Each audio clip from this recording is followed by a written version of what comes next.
जय मसीह की दोस्तों, भाइयों और बहनों। आप सबका मसीह परिवार में आदम और हव्वा की कहानी पढ़ने के लिए स्वागत है। आज हम बात करेंगे कि कैसे आदम हव्वा की कहानी की शुरुआत हुई और कैसे ये संसार में इनकी सृष्टि हुई और कैसे इस पृथ्वी पर मानव जाति आई। आदम इस संसार में रहने वाला सबसे पहला व्यक्ति था। उत्पत्ति 1:27, 1 कुरिन्थियों 15:45। वह परमेश्वर द्वारा रचा गया प्रथम मनुष्य था और उसे केवल परमेश्वर के लिए रचते हुए अदन की वाटिका में रखा गया था। उत्पत्ति 2:8-10। आदम सारी मानव जाति का पिता है। प्रत्येक मनुष्य जो अभी तक अस्तित्व में रहा है वह आदम का प्रत्यक्ष वंशज है और यह आदम के माध्यम से है कि प्रत्येक मनुष्य को एक पापी स्वभाव विरासत या धरोहर में मिला है। रोमियो 5:12। परमेश्वर ने ब्रह्मांड में शेष सब कुछ को अस्तित्व में आने के लिए बोला। उत्पत्ति 1। परंतु छठे दिन परमेश्वर ने कुछ भिन्न कार्य को किया। उसने भूमि की मिट्टी को उठाया और मिट्टी से आदम को रच दिया। आदम का नाम आदमाह से संबंधित है, जो कि भूमि या मिट्टी के लिए उपयोग होने वाला इब्रानी शब्द है। परमेश्वर ने तब मनुष्य की नथनों में अपने श्वास को फूंक दिया। आदम जीवित प्राणी बन गया। उत्पत्ति 2:7।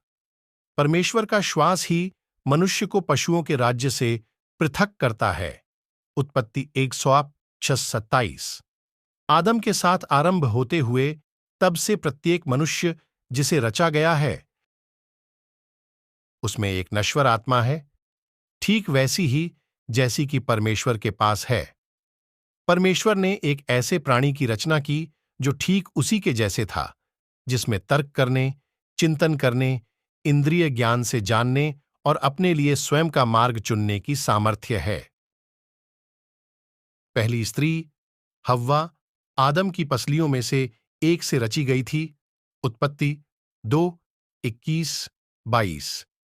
परमेश्वर ने उन्हें केवल एक ही बंधन के साथ अपने सिद्ध संसार में रखा था कि वे भले और बुरे के ज्ञान के वृक्ष के फल को नहीं खा सके थे। उत्पत्ति 2:16-17।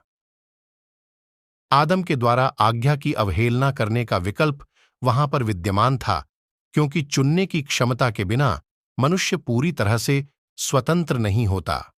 परमेश्वर ने आदम और हव्वा को सही अर्थों में स्वतंत्र प्राणी बनाया था और उसने उन्हें स्वतंत्र रूप से चुनने की अनुमति दी थी। उत्पत्ति 3 में पाप को चुनने के लिए आदम की पसंद का विवरण पाया जाता है।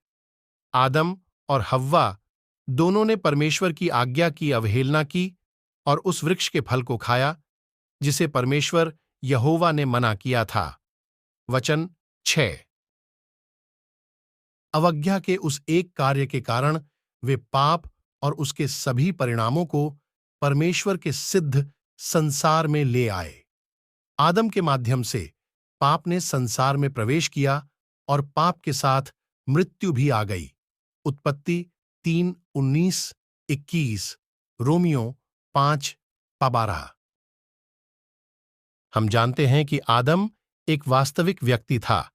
वह एक रूपक नहीं था, क्योंकि उसे बाइबल के शेष अंशों में एक वास्तविक व्यक्ति के रूप में ही संदर्भित किया जाता है। उत्पत्ति 5:1, रोमियो 5:12-17। महान इतिहासकार लूका यीशु के वंश को इसी व्यक्ति से पाता है। लूका 3:20। वास्तविक व्यक्ति होने के अतिरिक्त आदम उसके पश्चात आने वाले सभी मनुष्यों के लिए प्रतिछाया भी है। भविष्यद्वक्ता, याजक और राजा एक पापी स्वभाव के साथ उत्पन्न हुए थे। सभी पहले आदम की संतान थे। कुंवारी से उत्पन्न और पापरहित यीशु दूसरा आदम है। 1 कुरिन्थियों 15:47। पहला आदम संसार में पाप को ले आया, दूसरा जीवन को लाया। यूहन्ना 1:4। यीशु दूसरा आदम, एक नए जन्म। यूहन्ना 3:3। एक नए स्वभाव और नए जीवन को प्रत्येक उस व्यक्ति को प्रदान करता है जो उस पर विश्वास करता है। 2 कुरिन्थियों 5:17, यूहन्ना 3:16, 18। आदम ने स्वर्गलोक को खो दिया था, यीशु इसे पुनः प्राप्त कर लिया।